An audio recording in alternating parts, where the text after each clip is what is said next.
Magandang araw mga kagabay, ngayon po ay August 21, 2025, araw po ng Huwebes. Napakaganda po ng ating ebanghelyo sapagkat ito po ay patungkol sa patuloy na pag-imbita at pag-anyaya ng Diyos sa lahat ng mga tao. Ang Diyos ay patuloy na naghahanda ng isang piging upang sa ganon tayong lahat ay magkatipon-tipon kasama siya. Subalit, maraming pagkakataon na hindi dumadalo ang tao.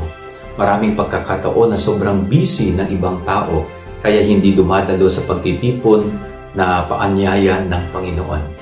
Kaya napakaganda pong paalala itong gospel na ito. Tayo ba ay tumutugon sa paanyaya ng Diyos? Tayo ba'y naglalaan ng oras at panahon upang makadalo sa pagdiriwang na inihahain sa atin ng Panginoon?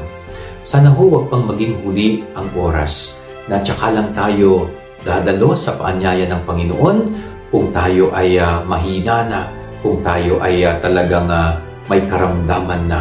No, hindi po. Sa bawat pag-anyaya ng Diyos sa atin, hinihintay niya ang ating pagtugon.